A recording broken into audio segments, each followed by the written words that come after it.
Hey everybody, how's it going? Brad Hussey here. Happy Thursday. We are ready to go for Office Hours Live. I'm just going to pull Alea up here on the phone and she'll say hello just to make sure that you can hear her and see and hear me.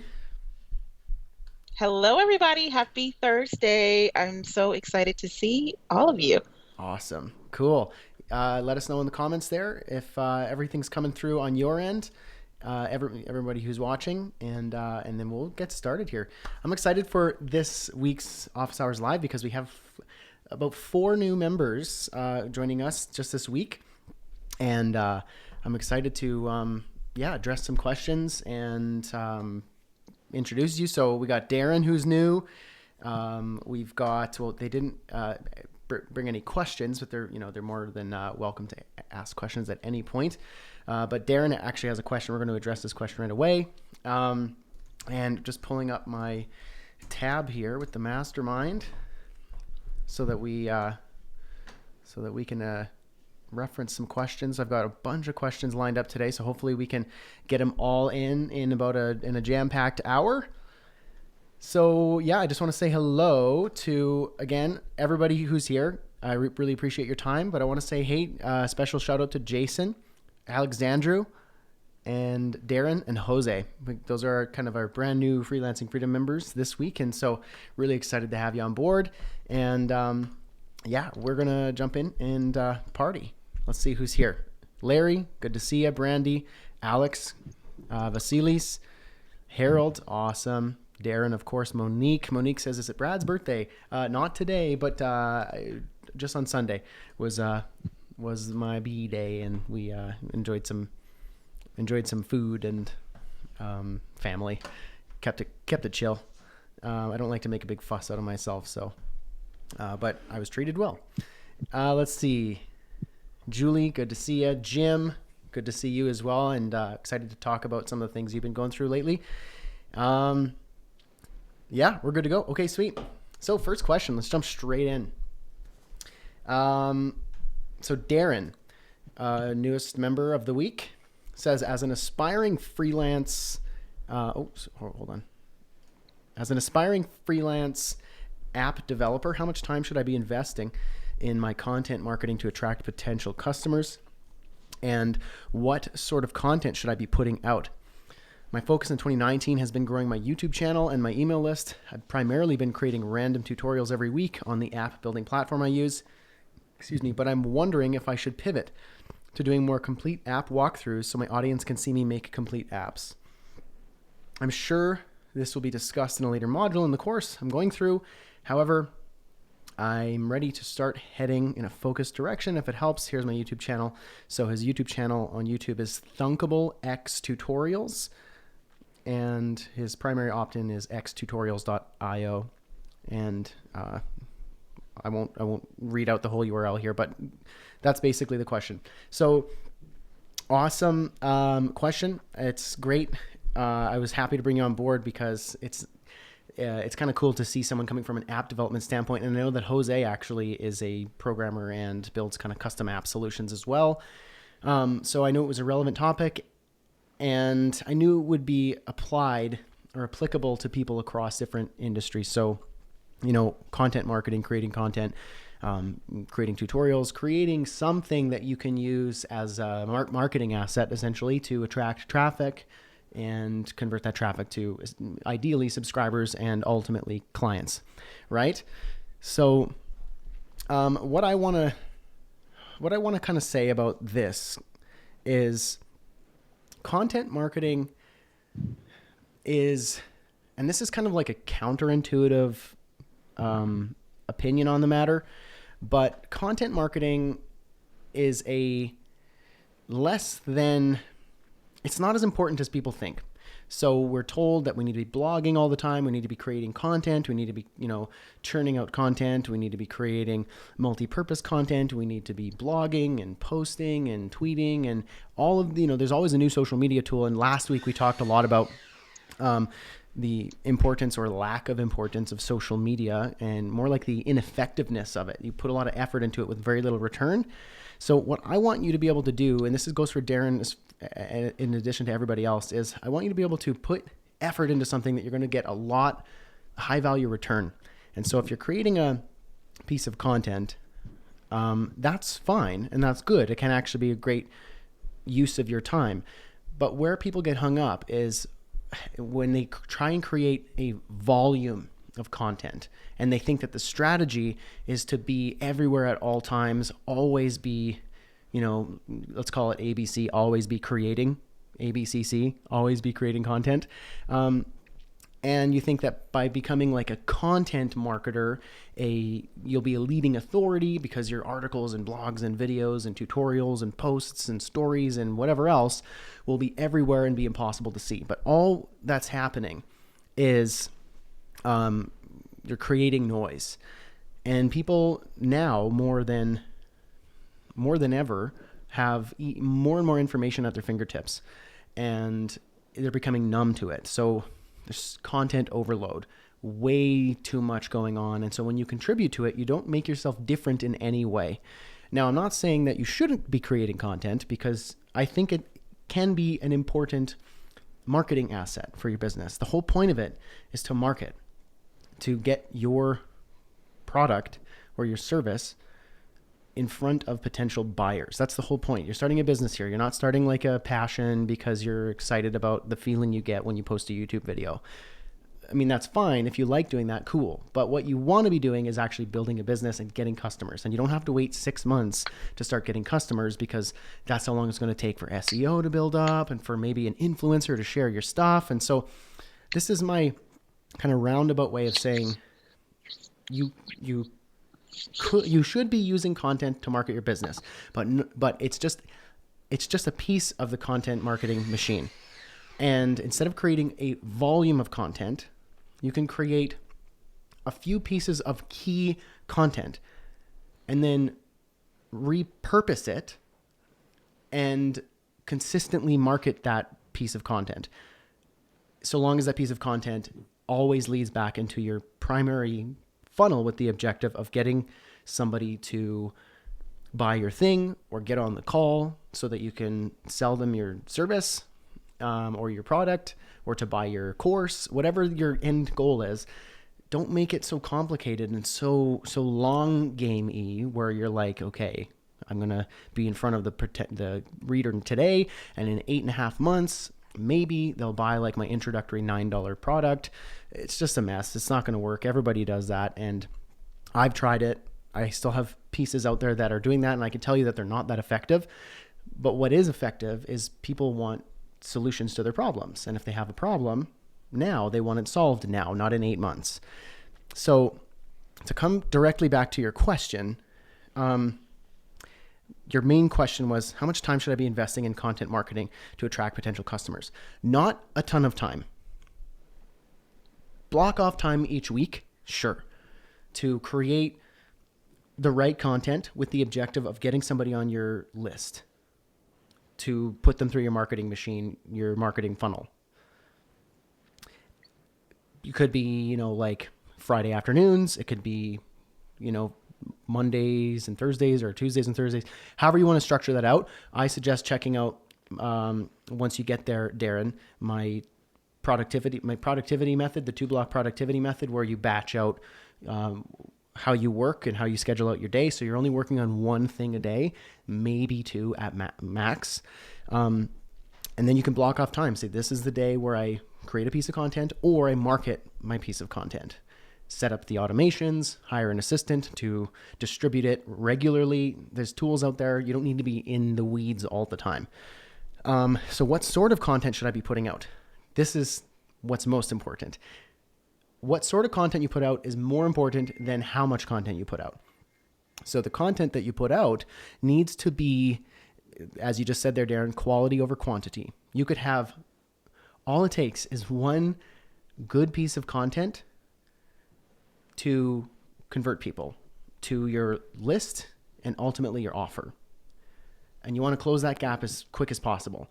You don't want to be teasing them down the line for like 6, 12, 18 months. You're trying to build a business. You're not trying to build best friends that maybe at some point you can awkwardly ask them to buy. You're trying to solve somebody's problem.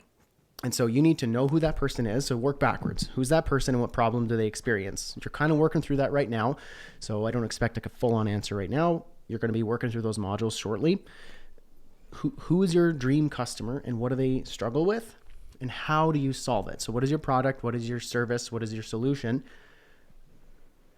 to solve that problem for that person? Okay, so now that you have that person in mind with that problem, the point is to create something that they will read and go, that's what I want. And you don't need to be beating around the bush, trying to like skirt around the back door and make it like, oh, no, I'm not marketing anything. I'm not selling anything. Total lie, total BS. Everybody here is selling something. Not because you're slimy, but because you have a problem that needs to be solved. And somebody needs to solve the problem. If you don't do it, somebody else will. Okay? We're trying to build businesses here. And you can do it with integrity and honesty. So get to the point. Who is it you're trying to help? What problem do they have?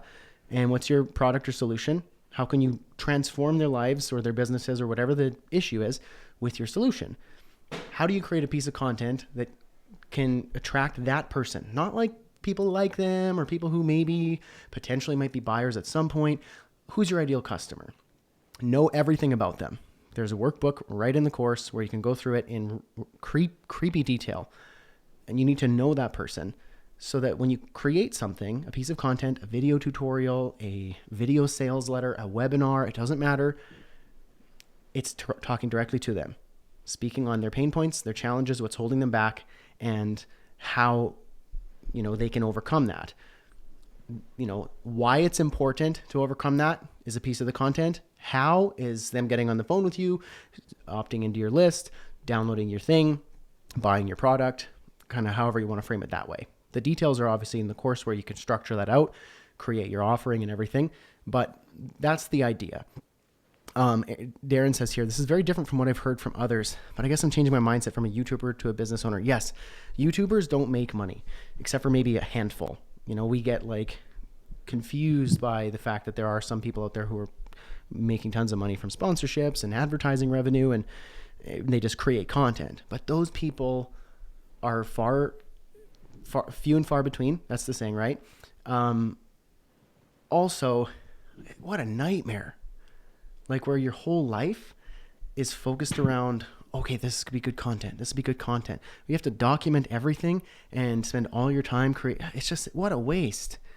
What a waste. You don't need that. You can use these as tools to build your business and to market your product or service. But to be a blogger or to be a YouTuber or a podcaster, it just is what a pain in the neck. It's just like you want to solve somebody's problem. You have a solution to it because you have the expertise, the experience, the knowledge, the ability. Even if you're only 5 steps ahead of your ideal customer, that's more than good enough because someone needs to help them, and you're not going to help them by throwing 48 hours of content at them. Somebody else will swoop in and eat your lunch. And then that potential customer of yours is now a competitor's customer for life. Too bad, so sad. So I want people here to shift their mindset from a content creator to a business owner who uses content as a marketing asset to get in front of potential customers who you can serve. So hopefully that kind of gives you some thoughts there, Darren. Content is important, and there is content in, I'm using that word so much, training material in module 6. You'll get there soon enough, but that's why we do these office hours so that, you can jump ahead if you want, where we talk about how you can create multi-purpose content. You create one milestone piece of content that is like your flagship content, if you want to call it that.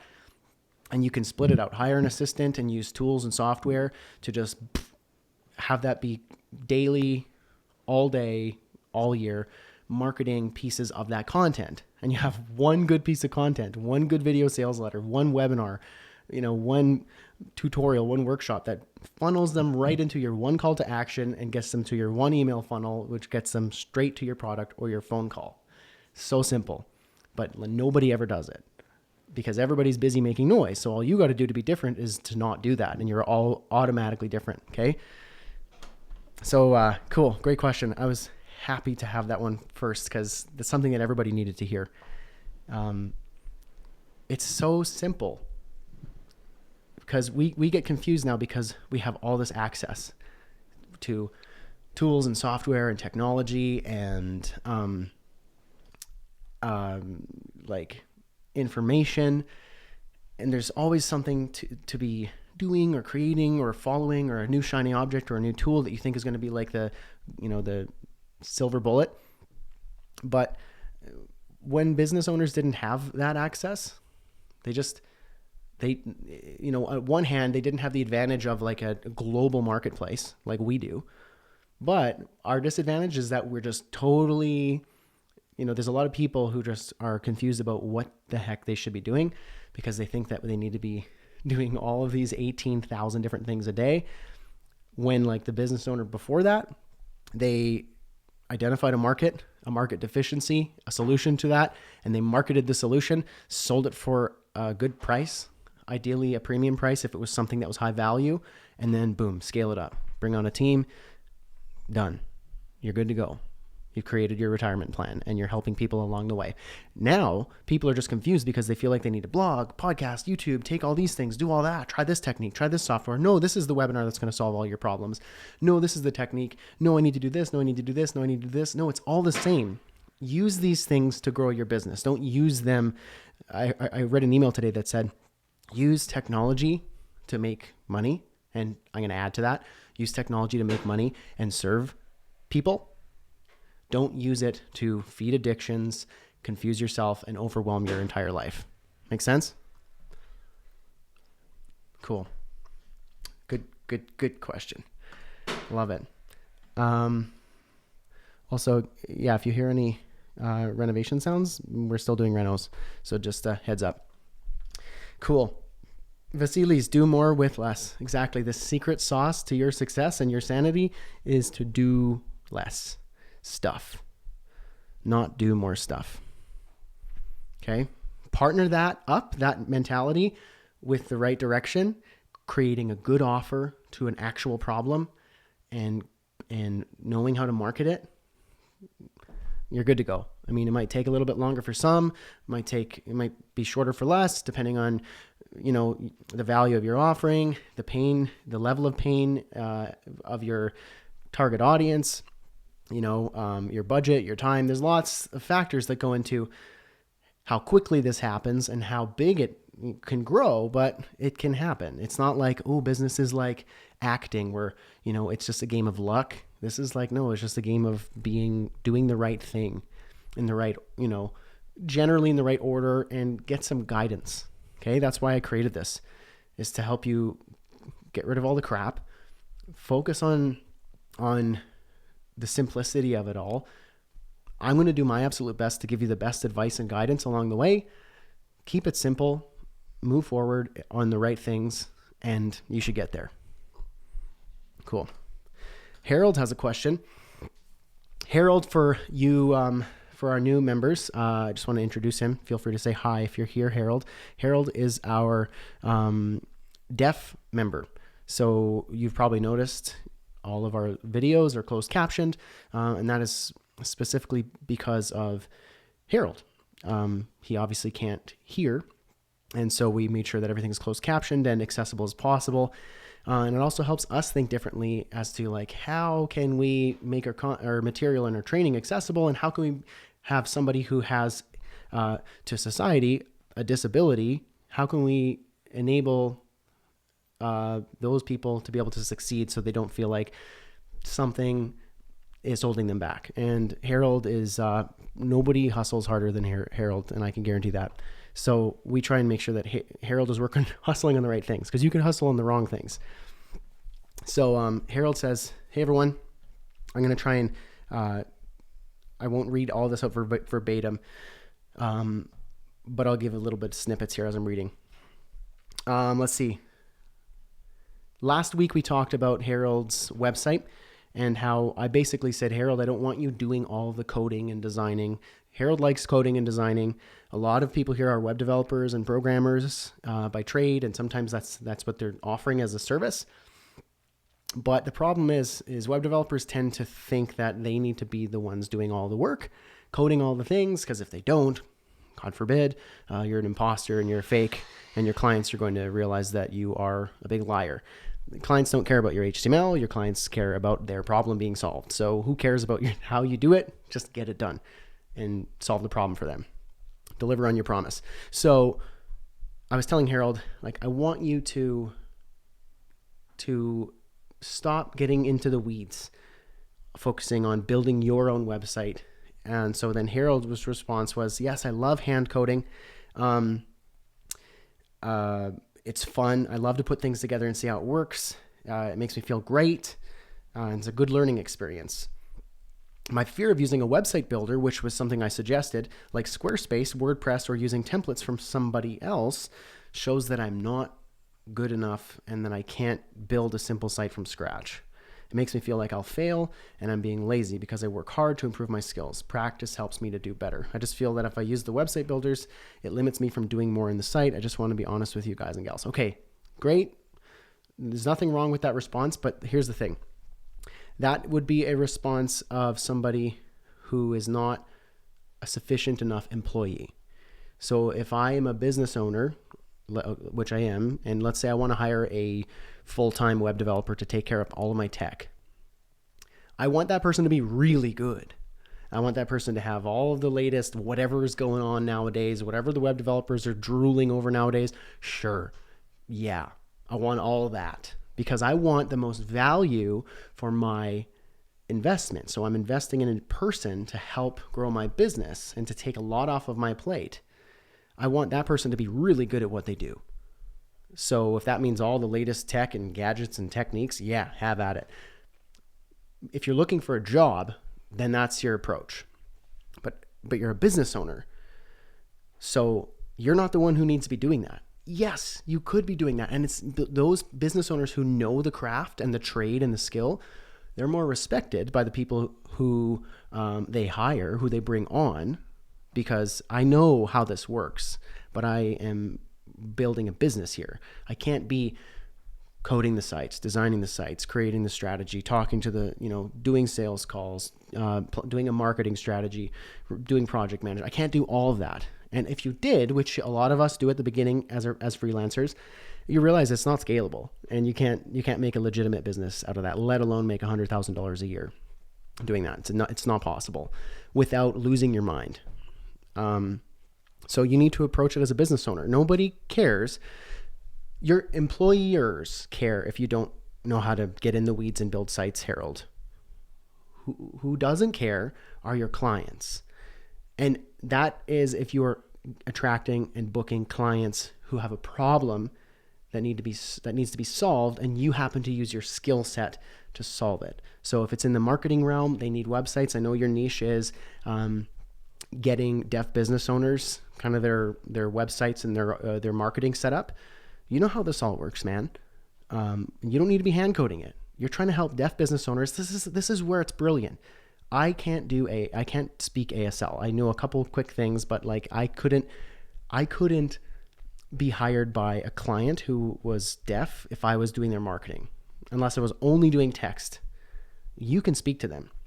You're like positioned perfectly to empathize, to connect, to communicate, literally, to manage the project, to direct the vision, and then go ahead and tell your team who, hey, maybe it's creating an opportunity where you can hire other deaf skilled workers like designers or developers, other people who, whether or not they are deaf, it's up to you. But I can almost see this as it's like you have a team of deaf business. You're a deaf business owner helping other deaf business owners, and you try to specifically hire, employ, contract out other people with disabilities, specifically if they're deaf or they have other things that they might think hold them back. And so you can then orchestrate the operation.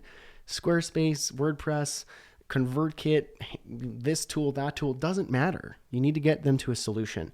So get out of your own way and get out of your client's way and craft a solution to an actual problem. Okay, so you need to stop seeing yourself as an employee, because that's what we want to get you away from, and start seeing yourself as an entrepreneur. And entrepreneurs, though they can probably, be a jack of all trades, they quickly know that they need to surround themselves with people way better than themselves. Okay. So that's, and Alex says, that's brilliant. I appreciate that. And this comes from experience. I'm a web developer. If I go too long without coding something, I'm like, I need to code something. It's like an issue where I'm like, maybe I'll just code up, right? And Alea's the same, a web developer by trade. So it's like you get too in the weeds, and you can, if you go too long without it, you want to get back into it. But if you turn that into your business, you're going to put yourself into a corner, and nobody puts baby in a corner, right?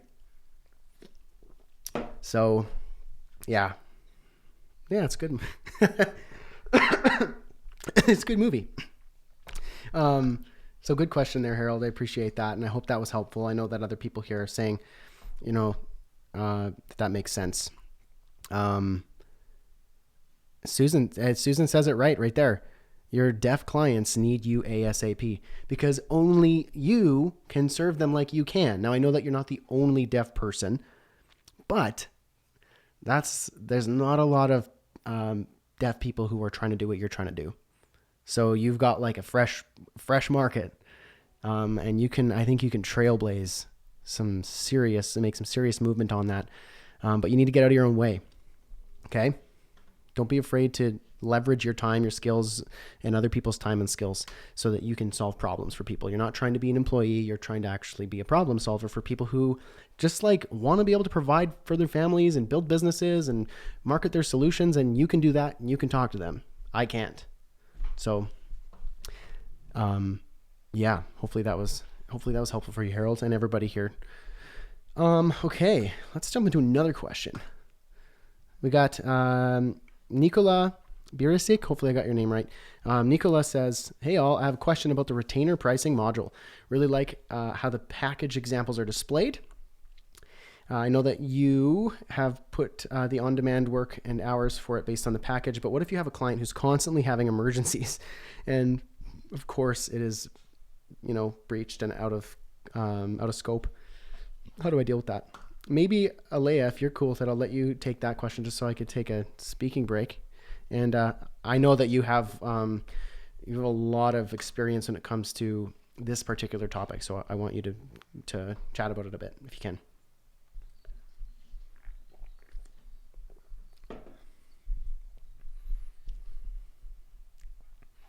Now is when clients don't turn in material on time, or they just have things that continuously come up. And it happens sometimes. Sometimes you have emergencies, and I say be empathetic to that. But one of the things I have done is I have become proactive and not reactive. So there are late fees. There are things that if it's to be expedited, if it's outside of the scope. So that's the first thing. Determine what's within or considered within the scope of your project. And anything outside of the scope, you should be compensated in addition to. I think that's kind of the simplest way to put it. So it's very important for you to have everything in your proposal. I can't remember which module it's in, but there's a good module about building your proposal. I'll put the text in a few minutes. But once you're building your proposal and you have the scope of everything that you're supposed to do, that's kind of like your blueprint. And once that proposal is agreed and signed and your contract is agreed and signed, stick to that contract. There are going to be times where you kind of want to waver a little bit, but definitely stick to that contract and just use your own better judgment and your own discretion. But when it's someone who consistently is kind of going outside of that scope, you can just refer back to that contract. It doesn't have to be a lengthy conversation. It doesn't have to be a back and forth. Just stick to the contract, stick to the guidelines and communication. I am an extreme introvert, and sometimes I have social anxiety, even when reaching out to my clients, believe it or not, just saying, hey, I kind of need such and such from you. But if you just make it so that it's just straight to the point and say, hey, you were supposed to have this to me on this day. It's this day. I really need this. in order for the project to continue, and remind them of why they are hiring you. So it's like, hey, if we want this project to be on time so you can reach whatever that goal is, this is what I need from you to facilitate this thing so it comes out um, successful. So again, be proactive, not reactive. On the front, make sure that everything, the scope of the project is determined. Anything that's outside of the scope, um, there's ways that you can kind of make sure that you're compensated for that late fees because people get tired of paying late fees. That's just call it what it is. They're tired of having to, pay late fees. And then there's also the deadline. So anything past your deadline, you also should be compensated for. So that's things that just this year that I've really implemented into my business. It's been very successful. Um, and I'm now trying to catch people up who are working with me to work on the level that I'm used to working with now so they can also deliver great services. So I hope that answer was helpful. Yeah, yeah. No, I think what I'm curious about, Alea, do you find when you started to implement that, when you started to implement like being, oh, camera froze for a sec there. Let's give it a quick sec. I'll switch here. When you started implementing that and being a bit more like strict, I guess you could say, with those policies, did what did you find your clients' response to be? Did you find that they were upset or offended or what? So there were some clients that were offended. And what I found with those particular clients is they were not going to be a good fit anyway. So these were clients that were not my ideal clients. These were clients where I was just like, I'm a new freelancer. I just need a client. And I was taking any and everybody, which we kind of all do in the beginning. We're excited to get a client. We're just excited somebody wants to work with us, and we just kind of like take them on, and we kind of ignore all of the warning signs of them wanting magic kind of to happen from nothing. Yeah. So they were not good clients regardless. So whether I implemented this or not, they were going to be clients that we were going to dissolve the relationship eventually anyway. Mm-hmm. People who um, were good clients, so I have my good clients, I have my great clients. People who were good clients, the way that I explained it to them was just, this is going to allow me to be better for your business. So this is what I need from you. And if you need help facilitating this, like if you don't have enough time to get these things together, let me bring somebody on that can help you get this stuff together. Mm-hmm. And they were happy about that. They were like, okay, yeah, because now here's another part of a service that I'm offering because maybe you don't have time to get me all of these documents because they're running businesses also. Okay, so let allow me to help you get this together as well. What can I do to help you? So those are my good clients. My great clients were just like, just tell me what you need. Just tell me what you need and I'll get it to you. And if I can't get it to you, let's talk about how you can do it for me. So, yeah, the clients that were not happy about me being strict and were not happy about me kind of, holding them accountable, they were not going to be great clients anyway. Yeah, exactly. So it's funny.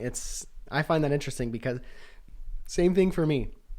Um, at first, you feel like, oh no, I don't want to step on anyone's toes. I don't want to lose the client. You're always treating your client like there's some like, Right. you feel like you're worried they're just going to explode at any moment. So you don't want to like poke the bear. So you try and do everything to not upset, offend, anything. You're just like, and you're at their mercy versus the other way around. I mean, maybe that's the wrong term, but it's more like you treat it like you're at their mercy versus the proper healthy client relationship is that they need your help and they're looking for your guidance. So when you're the one being like, I just don't want to do anything wrong because I'm afraid you'll break up with me.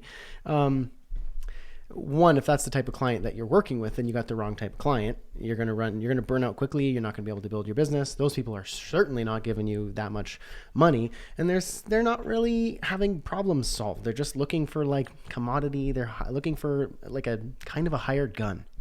They're not looking for, they're not looking for a real problem to be solved. Or you haven't done your job and you're consulting to find out what the actual problem was. They go, hey, so-and-so, I'm looking for a web developer to do me some webs. I literally had a client early stages say that they needed someone to make their webs, as if I was a spider. So like, that's the thing that all the cool kids are doing, and I need someone to spin my webs. And so it's your job at the beginning to basically find out if they're a good fit. So you get on the phone and you talk, you ask questions. Hey, what is it that you need? What are you struggling with? What's the problem? Why are you calling me in the first place? Why are we doing this call? And they go, well, I need a website because you got to have a website. I'm like, well, that's nice. I totally get, websites are important. It's kind of my bread and butter, but tell me why you think you need that. Tell me a bit about that. That's a question they probably never heard before. I'm like, oh, well, I mean, everybody's doing it. I'm like, well, who's everybody? Like, well, competitor down the road. They're new, bright-eyed, bushy-tailed. They got all this online stuff going on. They're not as good as me. They don't have the reputation like I do, but they're like literally stealing customers because they can find them on the Google. And you go, okay, now we're getting somewhere. Tell me about that. Why is that a problem? What is that costing you? Is it keeping you up at night? Is it costing you money? They're taking clients. So what do you get into it? So what started out as this like $250 commodity, I'm trying to look for someone for as cheap as possible to quickly throw up a website, to my competitors are stealing my clients ethically because they're doing a better job at marketing than I am. And I'm afraid that my 25-year business that was like my life is now starting to drip away because I can't market myself in the, in 2020. And you're like, that's a big problem. And that hurts and that's painful. Worst of all, that's expensive. It's potentially business closing. That's not a $250 problem. So that's when you could say, okay, listen, John, here's what I see the problem is. You think you wanted this. You're struggling with these things, and here's the potential downside of that. So if we don't do something about that quickly and effectively, then all those things that you were worried about could potentially actually be real problems. You're not trying to scare them into anything, but if you actually care, which you should, and the point of your working with them is to serve them, then you don't want that person to go out of business simply because they couldn't do the thing that you know how to do really well. So your job is to tell them how you can help them. Would you like me to help you fix that problem, John? Yes, help me with that problem. Okay, here's how it works. I can throw up a $250 website by the end of today. I could do that. But that's not going to help you. Here's why. You explain why that's not going to help. It's pretty obvious. It's not going to wipe away all their marketing problems. It's not going to claim all their customers back. It's a lot bigger than that. Here's what we can do. This is something that's going to take time, and we need some focused effort. But if we play our cards right, this is what I do. This is what I do every day, and I can help you to the best of my ability to bring your marketing to 2020. Update it, make sure you look good online, make sure you sound good, and bring you back to the authority that you once were, so that you don't have these young, bright-eyed, bushy-tailed, so-called newbies in the area who just know how to throw up a crappy website and post on Instagram once in a while, steal your customers. If you believe that your business is valuable, which clearly it's proven to be, I'm going to get you out of your own way so that you can actually get back on top. And then they'll say, how do I get started? I'm like, this is how it's going to work. These are my terms. This is how much it costs to work with me. You can clearly see that that's valuable because You running out of clients and going out of business is a lot more expensive than $250. And I want to be able to focus and dedicate myself to serving you and arranging the right team to make sure that you win. That's not cheap.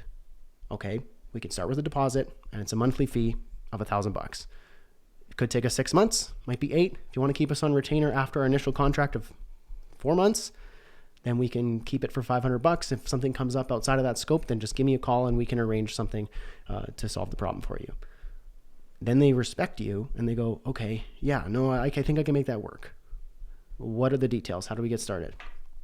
Does that make sense? Makes perfect sense. I want to touch on one thing that you really brought up, which was definitely true in my case, was I did a poor job at being a consultant and really digging and find out what the problem is. So that just goes to show when you're doing your discovery call with your potential clients, discovery calls, don't care what anyone else says, discovery calls are not to see if someone is just a good fit for you.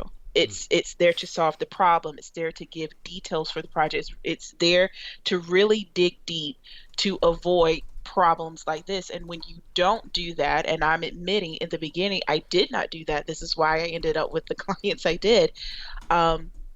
You kind of do yourself and your client a disservice. So a lot of things, again, can be avoided on the front end versus having to deal with it on the back end. Yeah. Yeah. Yeah. This was a really good topic. Very important for people to hear because if you have a bad client, it's one of maybe a few reasons. They are just a bad client and they really don't need anything of value and they're just looking for someone to do it because they don't want to do it. Fair enough. That shouldn't be you. Or you didn't actually do your job to find out the actual problem. You just took what they said was the problem at face value and then just threw a price tag on it, panicked, and then let them lead the way. The only reason those are the reasons why you have bad clients. Wrong positioning, or you didn't do your job, consulting. That's why everybody here should be a consultant. It's not a different job or a different career. You are a consultant in your own industry, in your own business. All that means is you consult to find out the actual problem so you can partner them up with the right solution. The solution just so happens to be what you offer. Maybe it's not. Maybe you go, I can't do that. Actually, that's not what I do, but I know somebody really good in video.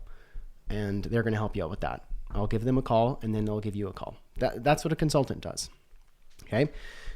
Great question. I'm going to jump into Jim's question here now.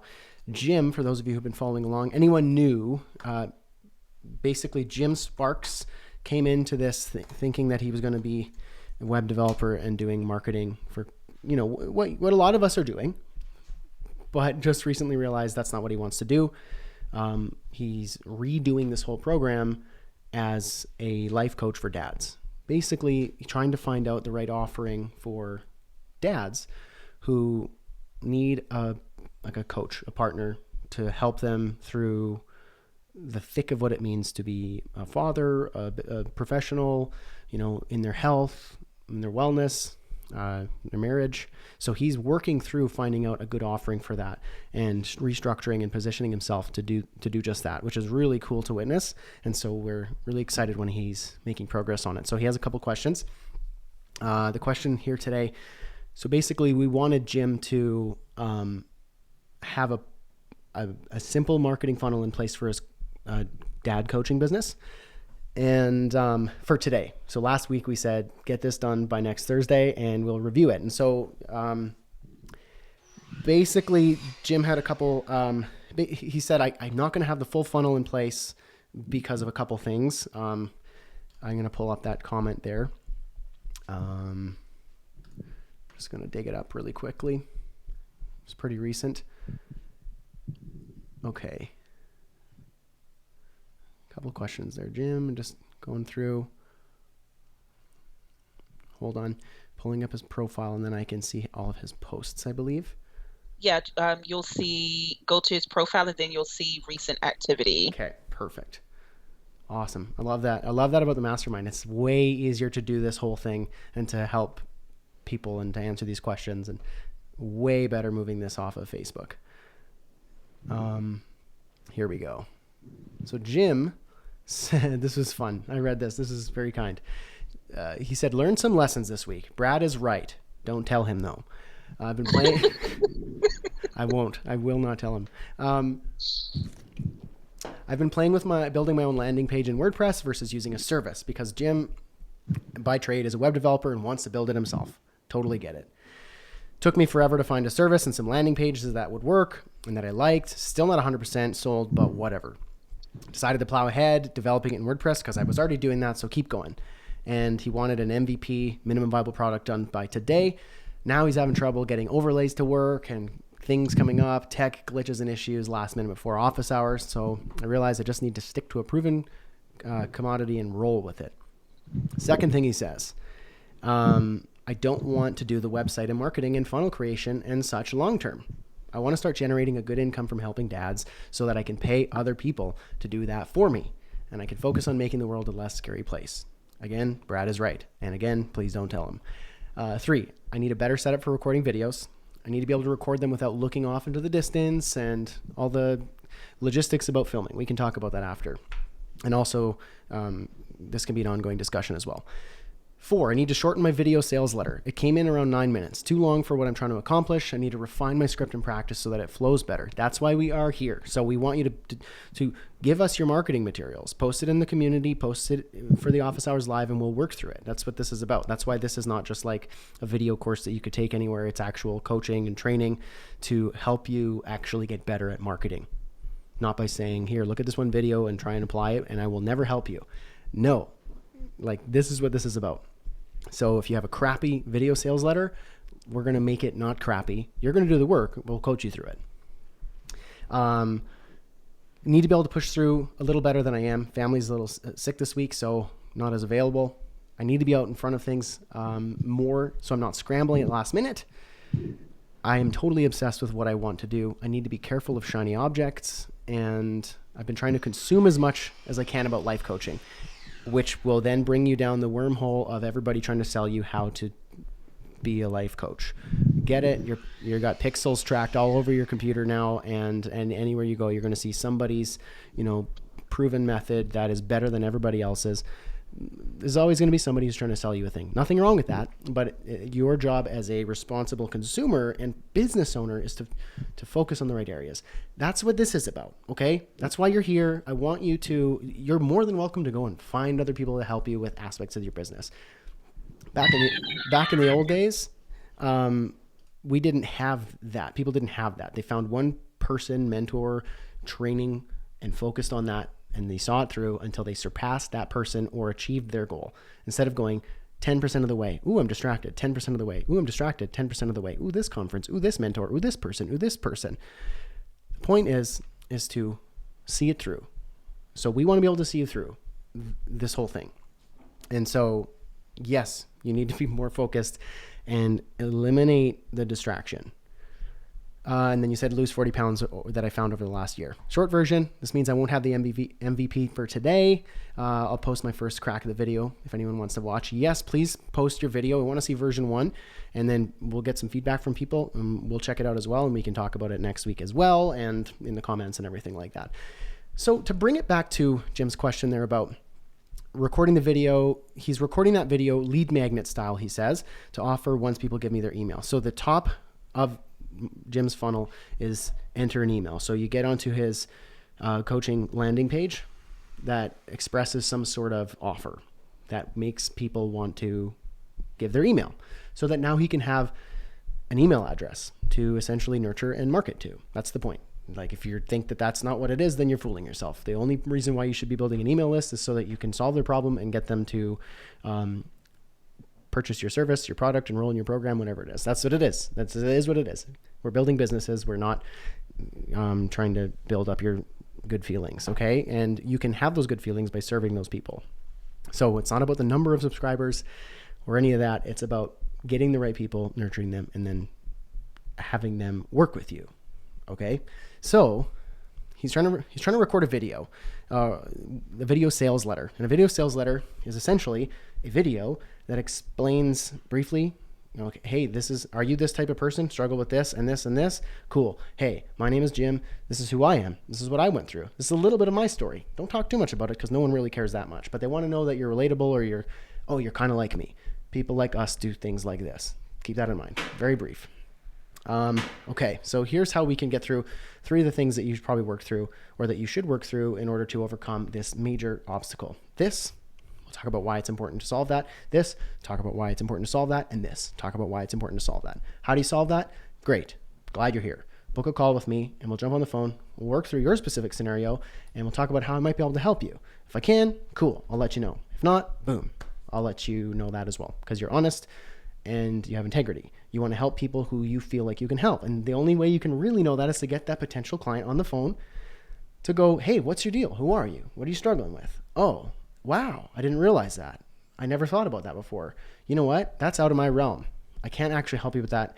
And I have integrity and I don't want to waste your time. Here's where I suggest you look. Thanks for coming. I appreciate your time. Or, wow, you're literally like my dream client and I am so excited to work with you and I want to be able to help you through that problem. Would you like me to help you with that? Cool. Here's how that works. Then you can explain how you can help them in their unique scenario as their coach, as their person they could text or call, whatever your offering is, Jim. And then you explain what it is, what it's going to cost for them to say yes to changing their life. Because you're not in the business, and this goes for everybody. You're not in the business to sell them a service, because nobody needs, let's say, a coaching service. Like nobody needs a website, nobody needs an app, nobody needs a design, a logo, nobody needs any of it. What they actually need is what that piece, they need the end, not the means. So we talk about this a lot lately. You need to be selling the end, not the means. They're buying the end, not the means. If your client comes to you saying they want to buy the means, it's your job to help them discover what the end is so that you can say, here's the value of the end, and that's what I can get you. Are you ready for me to help you with that? If you're selling the means, it's cheap and anyone can do it. If you're selling the end, that's a way different game. So if these dads are saying they're on the phone, your job isn't to sell them your coaching service. Your job is to have them say yes to changing their life. So they're struggling with maybe, something in their marriage or in their health, or as a business owner, they're like really stressed and they're terrible at time management, or, whatever other things that you've uncovered that are commonalities in dads that they need to help with. And you could say, this is how I can help you. Do you want me to help you get to that end goal? Yes. Okay. How long are you willing to wait to change your life? Do you want to get started? And I can help you. Yes. What is it going to take? Of course it's going to cost money. You can't do it for free because then you can't serve them. Maybe in heaven, but here on earth, you got to you need to be able to, your time can only be spent in really minimal ways. And so if you can work with somebody and have a big impact on them, it's going to have to cost something because you have a family to feed. You have a team to hire, you have software that you pay for, you have bills to pay, and you can't really serve them for free or for cheap.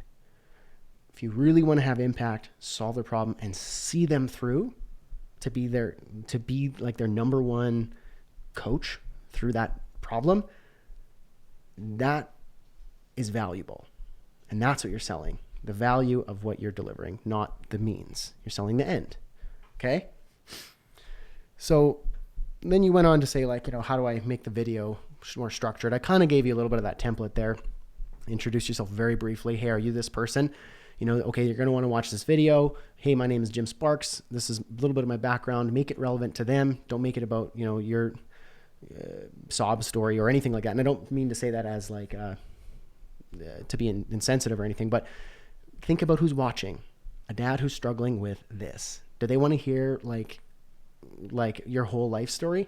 No, they want to hear about maybe a particular problem you struggled with that they can relate to and they can see themselves in you, and then you overcame it.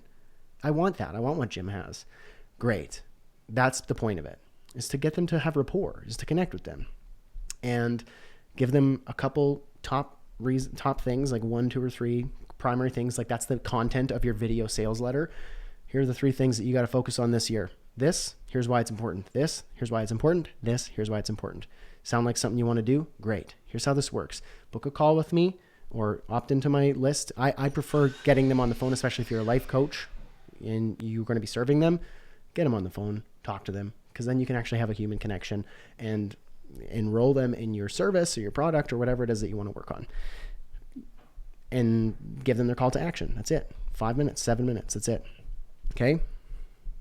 So you said 9 actionable tips for reducing stress? No, 3.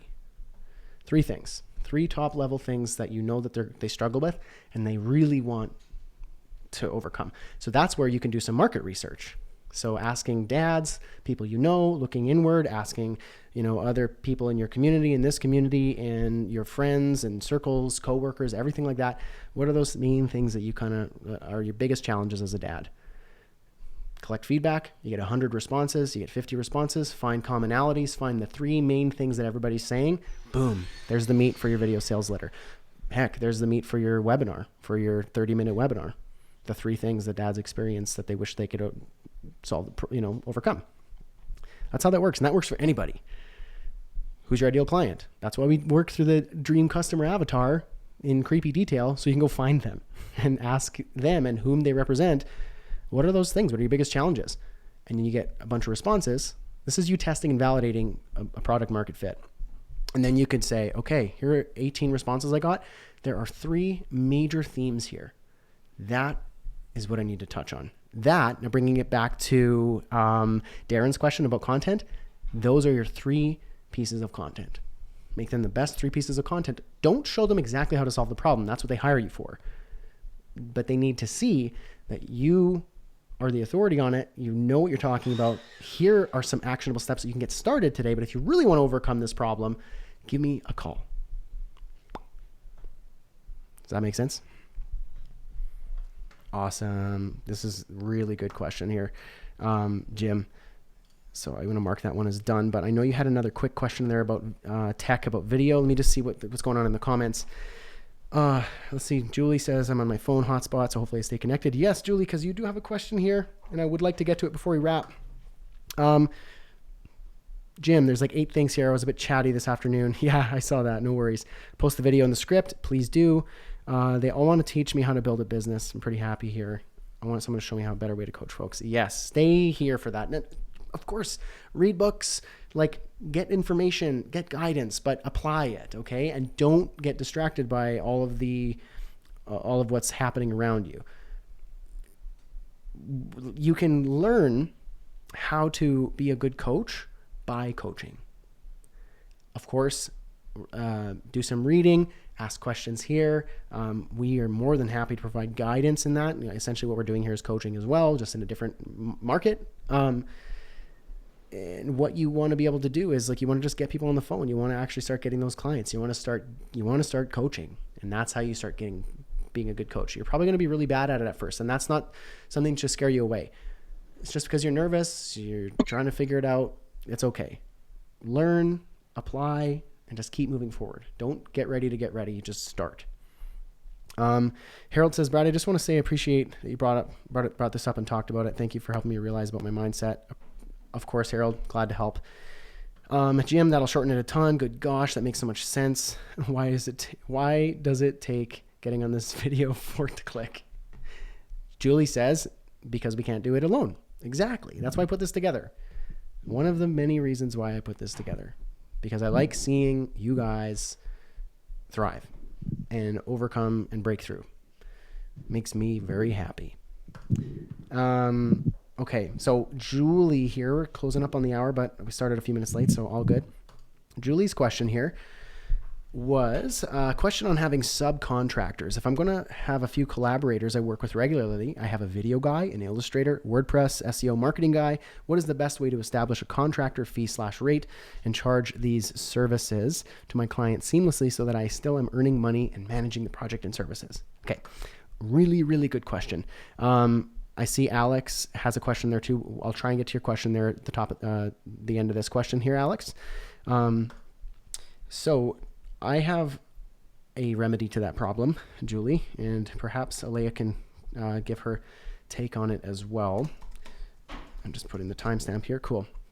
So my experience, what I found with hiring subcontractor, I started out, so let's say doing WordPress stuff, doing marketing and websites, building kind of a whole kind of marketing campaign for businesses and agencies. And so I'd get a client who said, we need a WordPress website, we need some branding, and we need kind of almost like a full service, a lot what you're doing, Julie. More in the tech side versus the visionary side, but same idea. So I had a team, I had project manager, I had a WordPress developer in addition to me doing it, and I would kind of guide the project and then also do sales to get more projects. So we have like 3, 4, 5 big accounts going on at once. I first started out doing it project by project. So I'd say, hey, client, what's their project and what's your budget? And then they'll say, okay, here's what we're looking at. And then I'll get back to them with an estimate. But before I did that, I would go to my subcontractor that I regularly hired, who eventually just became kind of like my go-to right-hand man. At first, I would ask him, how much is this going to cost for you to do it for me? Like I'm subcontracting you. We have the agreement and the arrangement. How much is time and how much money? So he'd be like, $2,000 and give me a week. I'm like, all right, perfect. So I'd circle back, I'd sign off on that, and I'd circle back to my client and I'd say, well, for me to direct the project, manage the project, contingency, building it out, testing, Q&A, consulting, meeting you, all the whole package, I'd say it's going to be $8,000 because I'd have my subcontractor fee, I'd have my time and my profit margin and my traveling to and from their workplace, software, other project fees, and possibly having a project manager manage the project so that I didn't have to do daily communication. So I could have like a 50% profit margin on that project and put not that much time into it other than directing the project. That's what you're trying to look at doing, Julie. So for me, it was a lot of like case by case by case. Eventually, I just knew exactly, excuse me, how much that subcontractor was going to charge. I just knew. I worked with them enough to just know. And so I didn't even have to go to them. All I would say is, hey, you available for a project Q2, starting this date? It's going to be, it's going to be the same as always. Same kind of project. It's pretty productized. They go, yep, cool. I got it. I didn't care what their fee was. It could be $1,500. It could have been $4,000 because I kind of just knew what it was going to be roughly. And I made sure to have a profit margin on top of it. And it was pretty premium priced stuff. So I always knew that I was going to come out doing a really good job. They were going to be happy. Client was going to be happy. And I was going to have a big profit margin on top. Perfect. So it eventually just got to, I knew what it was. For you, Julie, it might be a little bit of that at first. The other thing that you want to keep in mind is this is another case for why you need to price premium. Because you can't pay a team and pay yourself if you are just underpricing everything, because it might cost you $2,000 to have someone deliver the project. And if you're charging $2,800 and maybe put like 2 weeks of time, like is 2 weeks of your time worth $800? No, then you're paying to have a client. A lot of money to have a client. So that's why you need to price premium, because you can have bigger profit margins. The same argument goes for when you do advertising. If you have a large price because it's a valuable solution, then you have a large profit margin for essentially buying prospects and clients. You do an ad campaign, say it costs you $600 to acquire a client. So that's meaning how much it costs you to finally have a customer get on the call and then say yes to your $5,000 service. It costs you $600 and it's going to cost you $2,000 for your subcontractors. So that's $2,600. So then you get a $2,400 profit margin. If you charge $3,000, now you're starting to pay to do business and not make any money. And that's where it gets messy. So my answer to that would be price premium, case by case at first, but then you'll just start to know. And you said, I think I'm pricing as premium as I can right now. And that's fine. But keep in mind, once you're going to do it case by case, you're going to find out case by case on how much your contractors are going to cost. You might want to get them on an agreement that says for this year, this is what your rate is going to be. So agree on a rate. This is what you're not going to say, oh, now I charge $180 an hour, but 2 months ago I charged 120. Get them locked in on your price that you purchased their services for so that your wiggle room, okay? Try and keep your profit margins. It's okay if you're in the mid-range right now, Julie, for pricing, but make sure you keep profit margins that are going to allow you to stay in business and keep reinvesting in your business and and grow your savings, essentially. You don't need to be at like 70, 80, 90% profit margins. Like restaurants have like a 2% profit margin, like razor thin. So if you're like at a 10 to 20% profit margin, if it costs you $4,000 to do a $6,000 project, you still walk away with $2,000 that you can, you'll start to realize, okay, I had to raise my prices. But does that make sense? Maybe Alea, while I just have some water here, let me know your thoughts on that and let me know if you agree or disagree.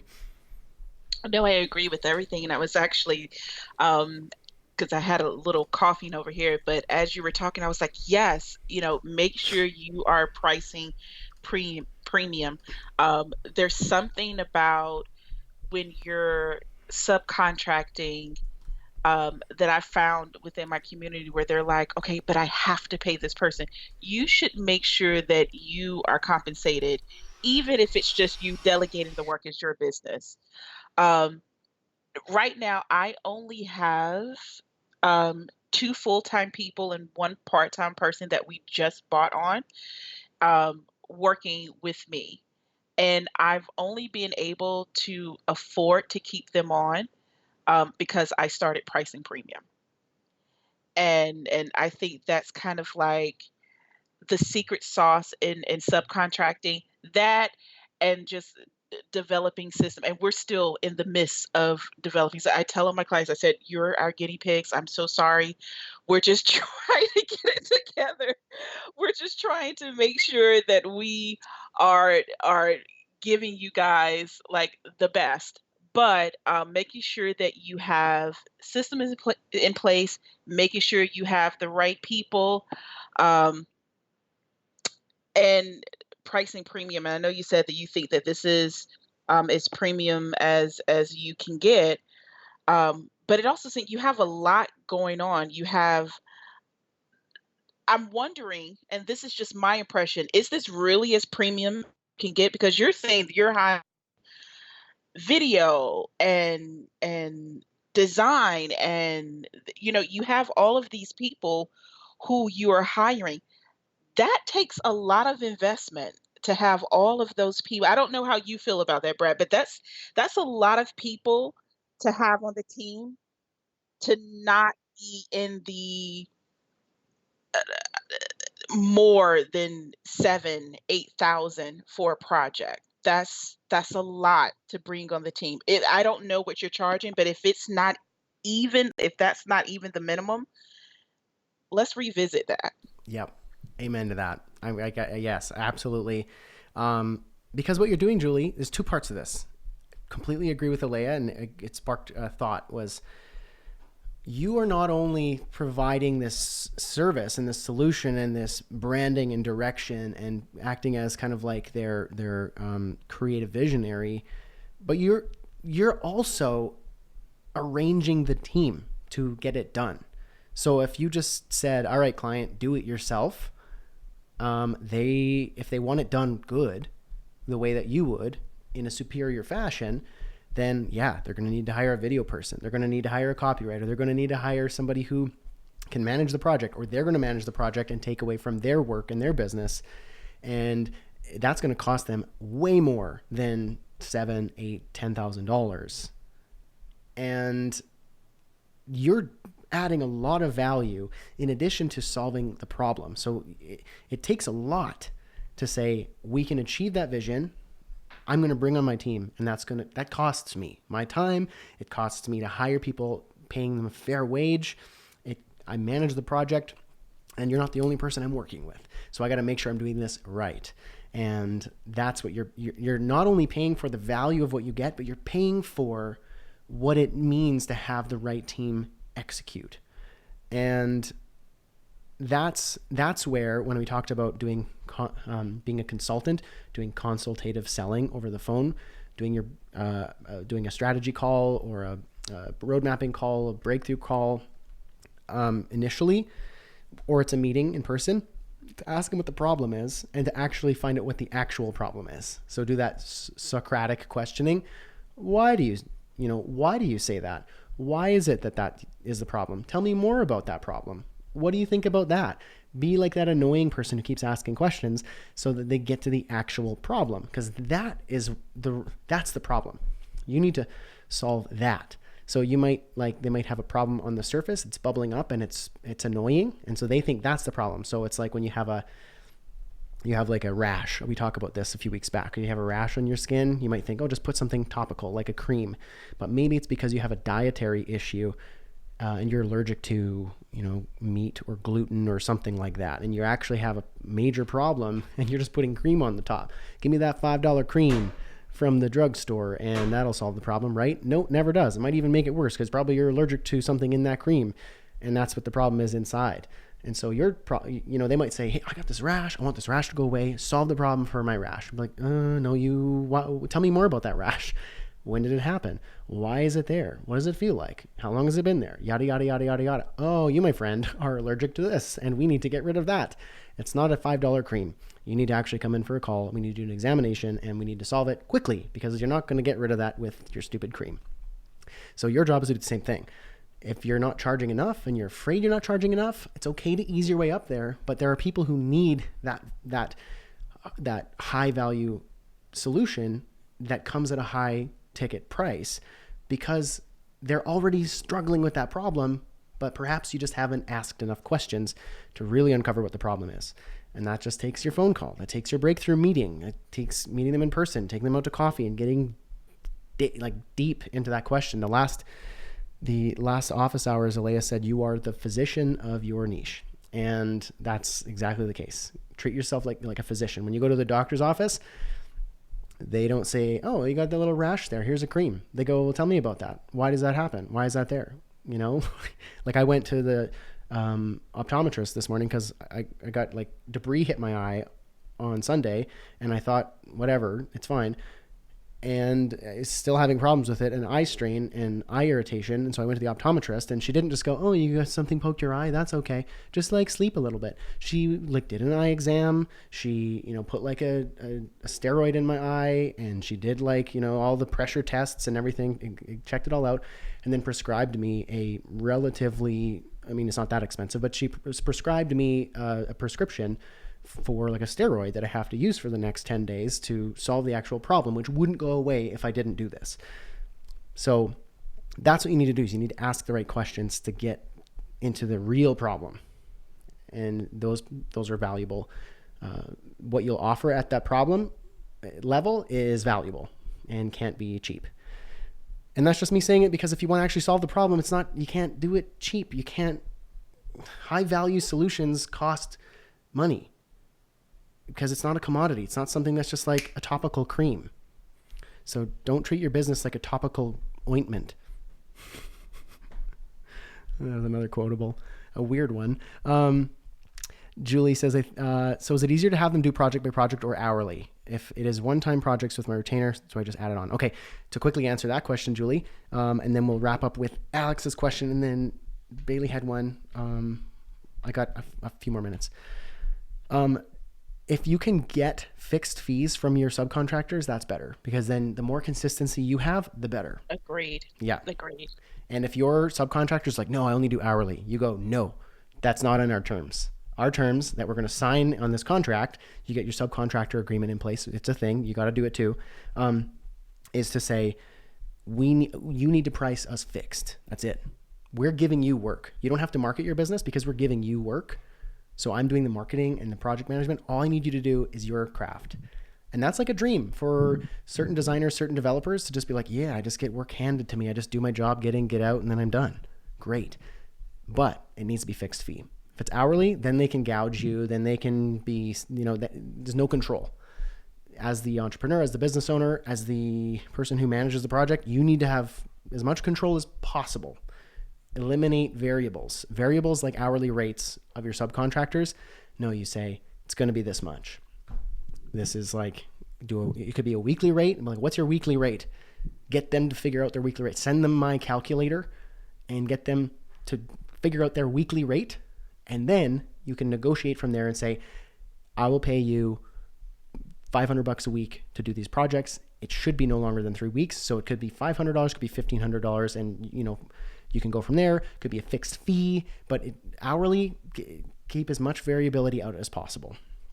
So then she says, that's what I'm trying to do. Do I pass it on to clients or then figure it out? Do I pass that on to clients and figure it into the monthly retainer? I definitely don't do that. I do that with my clients. I don't think I'm pricing too low right now and plan to go up as I grow. Okay, good. You're on the right track. So do I pass that on to my clients and then figure it into the monthly retainer? So the more comfortable you are with your pricing and the cost of you to do business, so the cost of you to have your subcontractors to execute on the particular project, that'll come with time, but it'll also come with you establishing consistency and knowing, what it is going to be for a fixed rate from your subcontractors. And then also the premium pricing. That's going to help you keep that profit margin so that you can quickly turn around to your clients and say, this is how much it's going to cost. And you just know that you're going to have profit on top, whether it's 60% or 40%, it's fine. So just so I can get your question right there. So do I pass that? What do you mean by, do I pass that on to the clients? Do you know what she's kind of saying there, Alea? Bye. Sorry, kids came in. Yeah, I no think worries. she's saying is does she pass the cost? So whatever she's going to, and correct me if I'm wrong, Julie, whatever she is going to charge her subcontractors, does she take that cost and just pass it on to her clients? So maybe just add it on to whatever she was going to charge them. Right. I see what you're saying. Yes, you do that in a way that's not like publicly, or not publicly, but not like front facing for the client. So don't put like line items like subcontractor cost, $2,500. Like, don't give them line items to go and try and like, oh, I want that, and I could save $1,000 there. Oh, you're spent $800 for that. What is contingency? I don't need contingency. I'm this. Like, don't give them the option to try and, bargain bin your invoice. Just say, this is my fee. This is what it costs. And so you said, do I add it on top of my retainer? So don't add it as an extra fee saying 25% admin cost. Just put it into your price. It's included. Yeah. It's like, hey, you want to work with me? I give you it's done for you. And everything that I can deliver to have this done for you or done with you service, it's $500 a month. It's $1,000 a month or $5,000 a month, whatever it is. Don't give them all these things that they can look at, because then they think they're like add-ons and like upsells and cross-sells. Just like, boom, this is your price. This is what it is. Do you want the solution, or do you want to be like busy looking at all my line items? Because your job is not to try and manage my business. Your job is to do your job so I can help you do better at your job. Got it? Cool. Great question. Okay, really quick, Alex says, speaking on outsourcing web services, how good is it to work on some highly controlled platforms in marketplaces like Codeable or TopTal instead of making your own conversion gateway? I'm assuming your question here, Alex, is on the topic of, should I find clients on Codeable, TopTal, which are like better versions of Upwork, or find your own clients? My short answer is find your own clients, but I also know, because you are an international client of ours, that sometimes it can work in your favor to get on those marketplaces. I tend to try and keep you away from that because you have access to international customers like anybody else here in this group, whether you're in Canada, United States, whether you're in Western Europe, whether you're, in Eastern Europe, it doesn't matter. Like, you have access to the same international audience. You just have to find the problem you're trying to solve and, align yourself with that. So of course you could check those places out. What you're going to get from that is less of like a long-term client solving big problems and more of a jobs handed to you. Nothing wrong with that. It's okay to get that to get that. But if you find in order for you to manage your Codeable or TopTal, bidding, if you're doing like 15 hours a week bidding and not closing anything, then that time could have been spent building a marketing asset, getting clients through paid advertising, through content marketing, and through talking to real people. So that's kind of my thought on that one, Alex. No hard and fast answer there, but I want you to not be reliant on that. Most of the people I bring on to here, when I talk to them, and if they're like, hey, do I get clients on Upwork? No. The only way you use Upwork is by hiring a subcontractor or a virtual assistant or somebody who's going to like edit your videos or, manage your email inbox. That's fine, because that's like, it partners entrepreneurs up with people who are willing to do that work for a good and fair price for them and for you. But if you're trying to get clients on there, like, you're going to get underbid and you'll never get ahead. So that's my thoughts on that. Okay, so that was you there, Alex. And then one more, boom, Bailey. Do you think speaking in first person or third person matters for copywriting? For example, my high-level coach client, his site used to have sentences like Coach Sam has a camp, but I've changed it to I have a camp.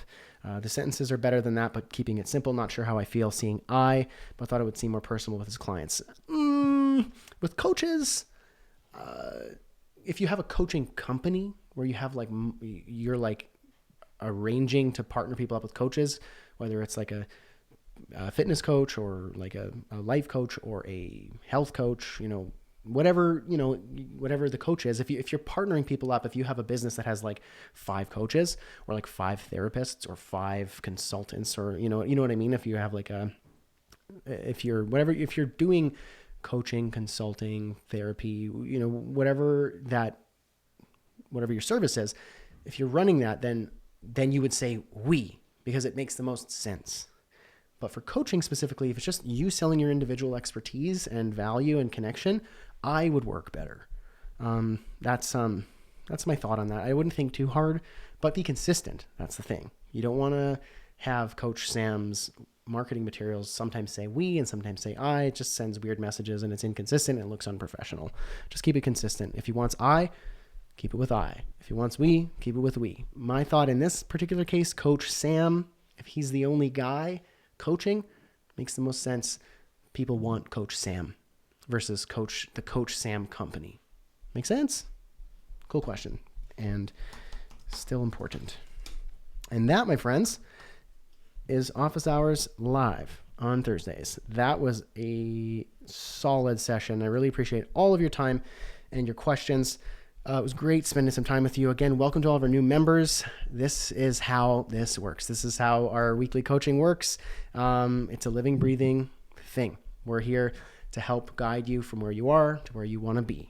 So you take your problems to us, add it to the mastermind and community. We see it. We help you through it. We talk about it. We work through it. Our goal here is to help you build your business, replace your income, and go full time with it. Scale up to 6 figures. That's how this works, okay? Because you can. It's possible, and people are doing it, and we want to help you on that journey. We just want to make it easier and more clear, because it's confusing out there, and there's a lot that you can do. So we want to be able to be your partners in this whole journey to get you to providing for your families and making a great living doing something that actually matters. So again, thank you, everybody. Thanks, Alex, Julie, Jamie, Jim, Harold, Susan, everybody who showed up. Really appreciate it. Thank you for your questions. Come again next Thursday. Chat in the mastermind. Get all your questions out in there, and we track them. We go through all of them in the office hour. So I appreciate your time, and thanks, Alea, for coming and adding your value as always. All right, folks. Cheers, and we'll catch you next time.